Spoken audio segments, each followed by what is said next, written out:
গীত কবিতায় অনুষ্ঠান যেন আলাদা পরিবেশের সৃষ্টি হয়। যেহেতু রবিবার শহর শ্রীভূমিতে সাহিত্য সাংস্কৃতিক পত্রিকা শিরোলিপি বসন্ত সংকারমূলক আনুষ্ঠানিক উন্মোচন হয়। বিশিষ্ট সাহিত্যিক তথা প্রেস ক্লাবের সভাপতি মীর দেবনাথের হাত দ্বারা পত্রিকার মূলক উন্মোচিত হয়। উন্মোচনের পর বিশিষ্ট অতিথিরা নিজের অভিমত এভাবে ব্যক্ত করেন। পরাগবঙ্গের ক্যান্ডি কমিটির সভাপতি সন্তু রায়, রাজ্যসভার প্রাক্তন সাংসদ মিশনরঞ্জন দাস, বিশিষ্ট পরিবেশবিদ শ্যামল প্রসাদ চৌধুরী, উন্মোচক মীর দেবনাথ, পুরপতি রামচন্দ্র দেব, ভাষা আন্দোলনের অনন্য ব্যক্তিত্ব দিলীপ কান্তি লস্কর প্রমুখ বক্তব্য রাখেন। জীবিকা চক্রবর্তীর কণ্ঠে সুমিষ্ট গান ও প্রবীর ভট্টাচার্য পরিবেশিত কবিতা অন্য পরিবেশের সৃষ্টি করে। চিরটিলিপি পত্রিকার সম্পাদক দীপঙ্কর ঘোষ মিডিয়ার সামনে এভাবে বলেন, অনুষ্ঠানে চান্দির দেব, নারায়ণ মোদক, নন্দকিশোর বণিক, সুলেখা দত্ত চৌধুরী, দেবাশচন্দ্র দেব প্রমুখ বিশিষ্টরা উপস্থিত ছিলেন। অন্যদিকে বঙ্গ সাহিত্যের কার্যালয়ে সংগঠনের ক্যান্ডি কমিটির সভাপতি সন্তু রায়কে উষ্ণ সংবর্ধনা প্রদান করা হয় আয়োজক পক্ষ থেকে।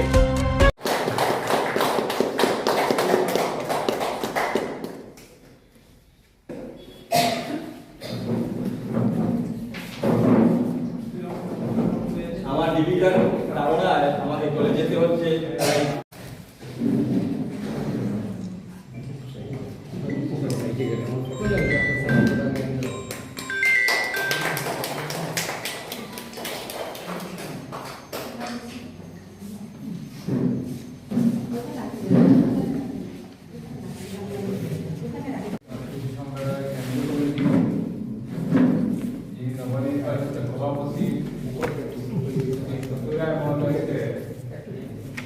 সংবর্ধনা দেওয়ার উপলক্ষে এই আয়োজন।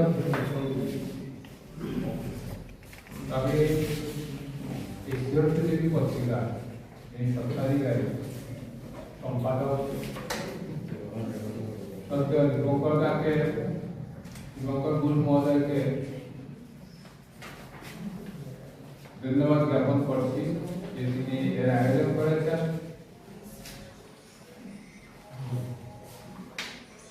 এই সন্তু রায় মহোদয় বরাক উপত্যকা বঙ্গ সাহিত্য সংস্কৃতি সম্মেলনের একদম জন্মলগ্ন থেকে এটার সঙ্গে জড়িত আছেন। তিনি ভাষা সংগ্রামী, নিজে কিন্তু পত্রিকার সম্পাদক, দীর্ঘদিন এই পত্রিকা চালিয়ে গেছেন।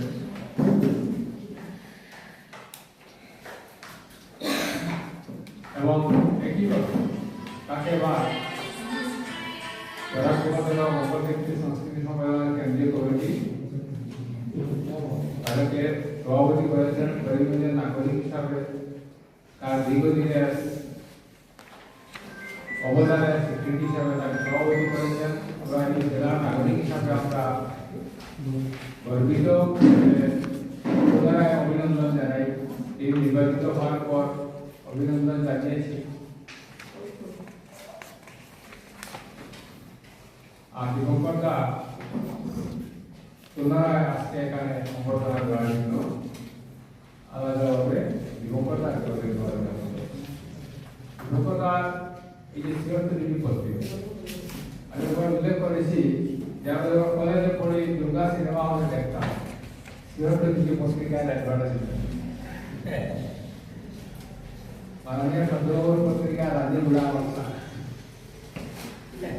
তো এগুলো আমরা প্রচলিত পত্রিকা দেখে অভ্যস্ত বিজ্ঞাপনের কথা বলা মনে হচ্ছে। আগে তো এগুলো অত বেশি ছিল না, ওদিকে মনে রয়েছে।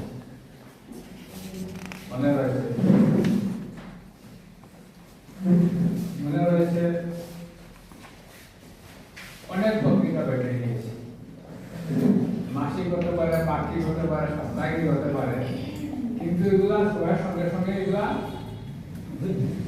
বন্ধ হয়ে গেছে। কম্পাউন্ড পত্রিকা বন্ধ হয়েছে, ঘর ঘর পত্রিকা বন্ধ হয়েছে, আরো একটি পত্রিকা ডঙ্কা, এগুলো বন্ধ হয়ে গেছে। একটা মাসিক পত্রিকা বা বার্ষিক পত্রিকা বা সাপ্তাহিক পত্রিকা চালিয়ে যাওয়া অনেক কষ্ট, কিন্তু আমি এখন দেখছি না এগুলা সাবস্ক্রাইবার থাকে না। লোকরা কিভাবে এটা চালিয়ে যাচ্ছে আমি ঈশ্বর জানি, কিন্তু আমি তাকে ধন্যবাদ জানাই। এই সিংহত্ব যদি আমি এটার সঙ্গে একটু মেন্টালি একটা যে সিংহত্ব যদি আমরা সিংহত্বের মানুষ, সিংহত্ব যদি পত্রিকা নামক একটা পত্রিকা চলছে এবং চালিয়ে যাচ্ছে দীর্ঘদিন। তাই পত্রিকা দেখার পরে আরো কত পত্রিকা বেরিয়েছে, একটা নয়, সব বন্ধ হয়ে গেছে। তিনি কিভাবে চালিয়ে যাচ্ছেন ঈশ্বর জানে। তো তিনি যখন নিমন্ত্রণ করেছেন প্রফেশন 40 বছর ধরে আজকে আমাদের বসন্ত সংখ্যার উন্মোচন হলো। আজকের এই আর্টিফিশিয়াল ইন্টেলিজেন্সের যুগে একটা লিটিল ম্যাগাজিনকে তার সাস্টেনেবিলিটি এবং তার স্থায়িত্বকে বজায় রেখে যেভাবে আমার প্রিয় বন্ধু দীপঙ্কর ঘোষ দীর্ঘ 40-45 বছর ধরে এই পত্রিকা চালিয়ে যাচ্ছে। আমরা খুব ছোট ছিলাম, আমরা কিছু ম্যাগাজিন যেমন পরিমল কলেজ থেকে বিজ্ঞান তরঙ্গ নামে একটা ম্যাগাজিন আমরা বের করেছিলাম, কিন্তু কোনো ম্যাগাজিনে, লিটিল ম্যাগাজিনে তার স্থায়িত্বতা বজায় রেখে যেতে পারেনি। দীপঙ্কর ঘোষ আমার ছোটবেলার বন্ধু, এবং দীপঙ্কর ঘোষ দীর্ঘদিন ধরে শ্রীয়ত্ব জ্যোতি পত্রিকা চালিয়ে যাওয়ার এবং পত্রিকার স্থায়িত্ব বজায় রাখার জন্য যে চেষ্টা চালিয়ে যাচ্ছে। As a my good friend, I convey my heartfelt thanks to my friend Dipankar Ghosh. আজকে একদিকে যেমন ছাত্রছাত্রীরা পড়াশোনা করতে চায় না, বই ম্যাগাজিন এগুলি পড়তে চায় না, অন্যদিকে এসে গেছে আর্টিফিশিয়াল ইন্টেলিজেন্সের যুগে আজকে কগনিটিভ স্কিল বা নলেজ ডেভেলপমেন্টকে কিন্তু আমরা আমাদের আগামী প্রজন্মকে নিয়ে যেতে পারছি না।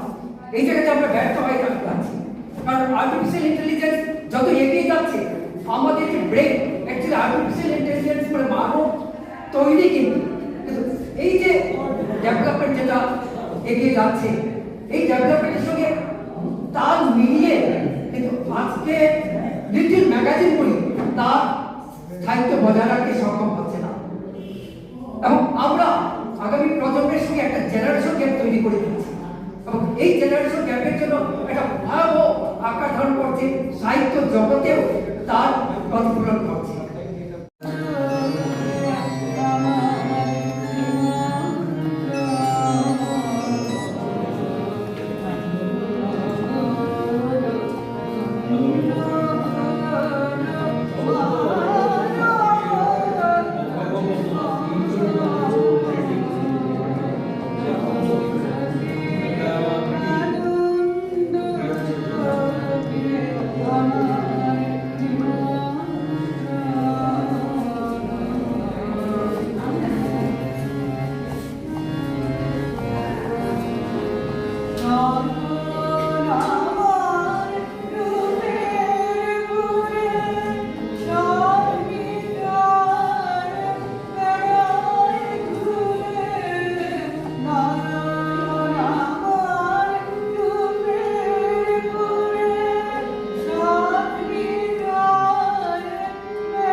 আমার দৃষ্টিতে মানুষের দৃষ্টিভঙ্গির পার্থক্য আছে।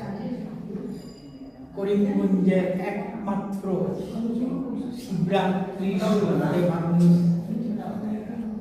সতুরায় মহাশয়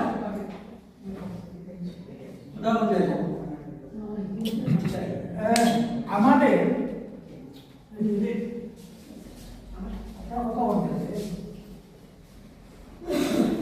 কিছু জিজ্ঞাসা করা, কিছু বলার মতো একমাত্র সতুরায় মহাশয় ব্যতীত দূরবীন দিয়ে খুঁজতে হয়। আমি নিজেকে যদি তাল গাছ ভেবে নেই, আমি তাহলে আসবো, নিজেকে অনেক কিছু ভাবতে পারি। কিছু বস্তু আছে এক্সপোর্টেড,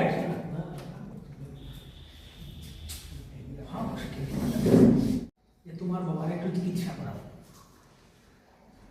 আর অন্য যারা আছে তারা হাসবে। আমার বাড়ির বস্তু আমি সাইনবোর্ড লাগিয়ে দিলে হয় না, সবকিছুর একটা মাপকাঠি আছে। সেই মাপকাঠির মধ্যে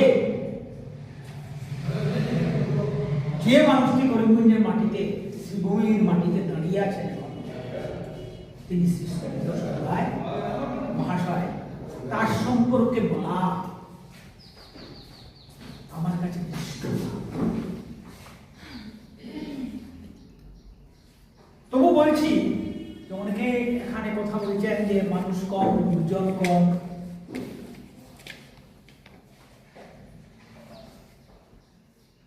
শাহ সুফি বাউল শাহ আব্দুল করিমকে আমাদের আরেক গর্ব, শ্রদ্ধেয় কালিকা প্রসাদ ভট্টাচার্য মহাশয়। আমি শ্রদ্ধেই বলছি, আমি প্রয়াত বলি না, আমি সবকে প্রয়াত বলি না, কারণ মানুষ মরে যায়, থেকে যায়, মানব মরা মানব।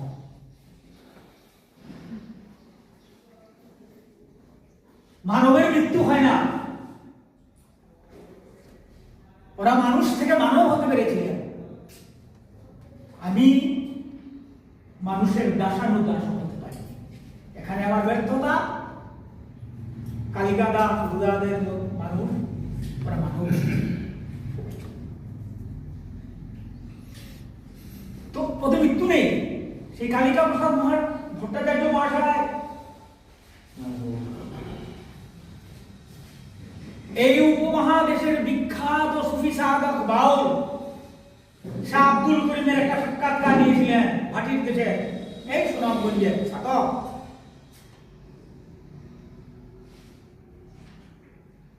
সাক্ষাৎকার নেওয়ার সময় তিনি শাহ আব্দুল করিম বলেছিলেন যে কালিকা, মনে করো 1000 আসন রাখা আছে তোমার অনুষ্ঠানের সামনে, যেখানে তুমি অনুষ্ঠান করবে, মানুষ মাত্র একজন, তুমি গান গাইতে পারবে? কালিকাদা চিন্তা করে কিছু সময় পরে বললেন, না গুরুজি, আমি পারবো না।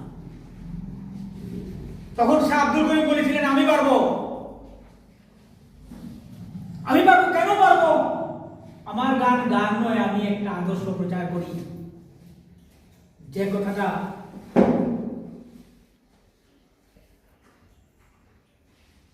তুগলিয়াত্তি, ইতালির কমিউনিস্ট পার্টির জনক তুগলিয়াত্তি বলেছিলেন, arts for arts six, arts with a purpose. কারো কাছে শিল্প শিল্পের জন্য, কারোর কাছে শিল্প একটা আদর্শের জন্য। দীপঙ্কর বাবু যে কথাটা বলেছেন যে লেখালেখি, আমি লেখালেখির কিছুই জানি না, কোনো গুণ নাই মোর কপালে আলো, কিন্তু আমি যা লিখি একটা আদর্শ প্রচার করার জন্য লিখি। শাহ বাউল এবং বাউল আব্দুল করিম সেই কথাটা বলেছিলেন যে আমি বিশ্বাস করি এই পৃথিবী একদিন বাউলের পৃথিবী হবে। বাউলের পৃথিবী মানে মানুষের পৃথিবী, কোনো চাও পাওয়া নেই। আজকে আমি কার সমালোচনা করবো? আমি যার সমালোচনা করতে যাবো, আমি প্রথম আমার পারপাসটায়, আমার মাপকাঠিকে বিচার করতে হবে। আমি তার সমসাময়িক কিনা, আমার সমাজে কতটুকু অবদান আছে, আমি কি দিয়েছি? সমাজ আমাকে তো দিয়েছে খ্যাতি, যশ, অর্থ। আমি সমাজকে কি দিয়েছি, কতটুকু দিতে পেরেছি? আমি আমার লেখালেখি কি করছি? আমার দোষের জন্য, আমার খ্যাতির জন্য? আজই হতে শতবর্ষ পরে যে তুমি বলিছ বসি, আমার কবিতা খানি কৌতূহল করে রবীন্দ্রনাথ লিখেছিলেন।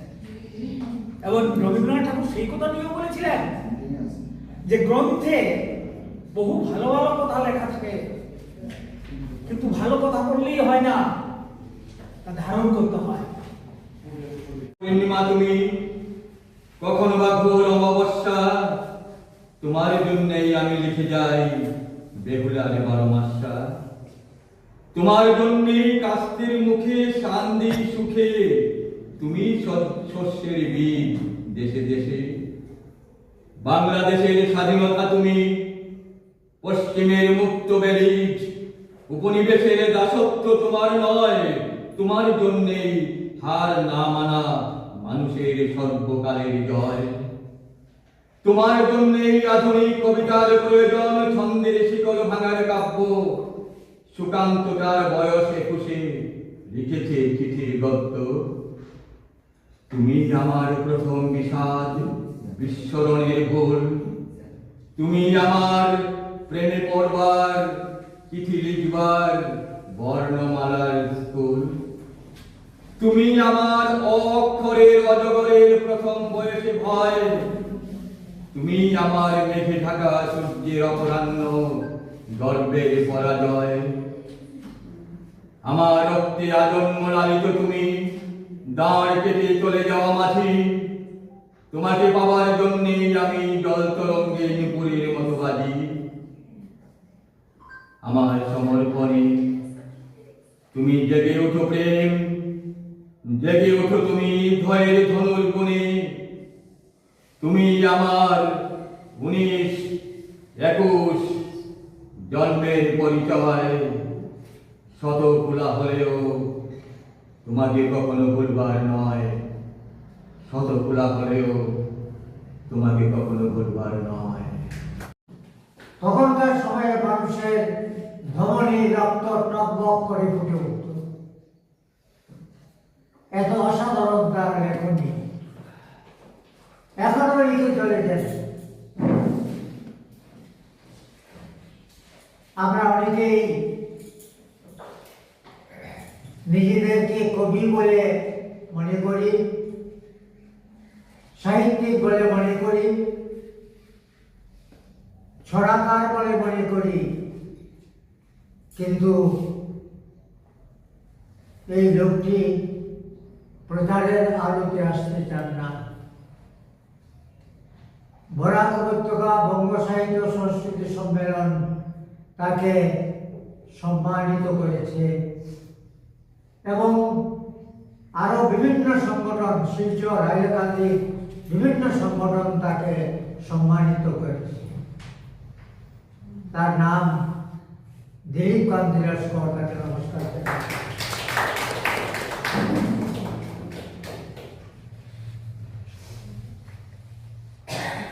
বন্ধুগণ, আমার খুব ইচ্ছে ছিল যে দীপঙ্কর ঘোষের ৭৬ জ্যোতি পত্রিকার উন্মোচন উপলক্ষে সাহিত্য এবং সংস্কৃতি, কবিতার যে ধারা আজ বরাক উপত্যকার বুক চিরে প্রবহমান, তার কিছু আলোচনা সমালোচনা করব। এই প্রশ্নগুলির উত্তর আমি চাইব যে বর্তমান সময়ে বরাক উপত্যকায় যে কাব্য এবং সাহিত্য রচিত হচ্ছে সেগুলি কি সত্যি সত্যি সমকালকে ধরে রাখার জন্য এইসব কবিতা এবং প্রবন্ধ বা গল্প রচিত হচ্ছে?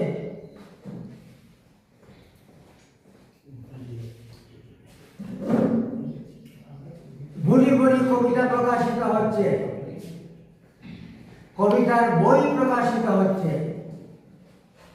ভুরি ভুরি গল্প প্রকাশিত হচ্ছে, ছড়া প্রকাশিত হচ্ছে, নিবন্ধ প্রকাশিত হচ্ছে। তারা সবাই কবি নন, কেউ কেউ কবি। তারা সবাই সাহিত্যিক নন, কেউ কেউ সাহিত্যিক। তারা সবাই ছড়াকার নন, কেউ কেউ ছড়াকার। এই কেউ কেউ বলতে কাকে বোঝায়? যে কবিরা, যে সাহিত্যিকরা, যে কলমচিরা সমকালকে তাদের কবিতায়, তাদের প্রবন্ধে, সাহিত্যে তুলে রাখতে পারে, তারাই সত্যিকারের কবি, তারাই সত্যিকারের সাহিত্য। রবীন্দ্রনাথ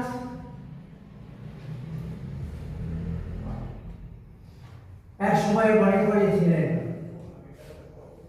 কবিতার কল্পলোকে বিচারণ করা আর সময় আমার নেই। আমার কানে ডাক এসেছে মাটির নিতান্ত কাছাকাছি মানুষ তুলির কাছ থেকে, যারা রাস্তার পাশে বসে পাথর ভাঙে, যারা কুয়োর, যারা জাল ফেলে, অথবা যারা দিন মজুরি খাটে। আজ আমাকে কবিতার কল্পলোক থেকে ছুটে এসে তাদের কাছে যেতে হবে। তাই তিনি লিখেছিলেন, ওরা কাজ করে, ওরা কাজ করে নগরে প্রান্তরে, রাত ছত্র ভেঙে পড়ে, রণডঙ্কা শব্দ নাহি তুলে, মূঢ়তার অর্থতার করে। স্বাধীনতা আন্দোলনের সময়ে যে সাহিত্য আমাদের দেশে রচিত হয়েছিল, সেই সাহিত্য কালের উপযোগী সাহিত্য, সেই সময়কার উপযোগী সাহিত্য।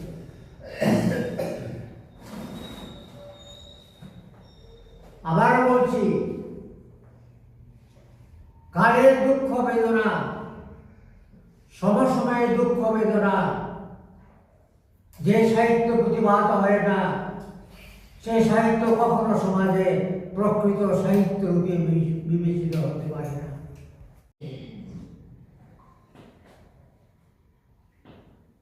এই জাতীয় পত্রিকাকে বলা হয় লিটল ম্যাগাজিন। মনে পড়ে আমি যখন কলেজে পড়তাম, এই শহর থেকে অসংখ্য লিটল ম্যাগাজিন প্রকাশিত হতো। মনোজিৎ দাস এত অঞ্চলের শুধু নয়, উত্তর পূর্বাঞ্চলের একজন খ্যাতনামা কবি। আপনারা হয়তো অনেকেই তার নামও শুনেননি। তিনি একজন বিখ্যাত কবি ছিলেন, করিমগঞ্জ তথা গোটা বরাক উপত্যকার। তিনি বের করতেন ফলক নামে একটি লিটল ম্যাগাজিন। আমি এবং আমার বন্ধু ললিত চক্রবর্তী, তিনিও কবি ছিলেন, কবিতা লিখতেন। আমরা বের করতাম উদয়ন। অন্যান্য অঞ্চল থেকে বের হতো কিশোর, অভিযান, সীমান্ত সারথী, আকাশ পাতাল, এই সমস্ত অসংখ্য লিটল ম্যাগাজিন করিমগঞ্জে প্রকাশিত হতো। এবং তখনকার সময়ে অর্থাৎ 80 এবং 90 দশকে করিমগঞ্জ শহরে লিটল ম্যাগাজিন একটা আন্দোলনের রূপ পরিগ্রহ করেছিল। বন্ধুগণ, আজ করিমগঞ্জের এই ছন্নছাড়া পরিবেশ দেখে নিজেই নিজেকে প্রশ্ন করি, আমাদের গেছে যে দিনগুলি একেবারেই কি হয়েছে? এর উত্তর আপনাদের কাছে আছে, এর উত্তর আপনাদের কাছে। এই প্রশ্নটি দেখে দিবঙ্কর ঘোষকে অসংখ্য ধন্যবাদ জানিয়ে আমার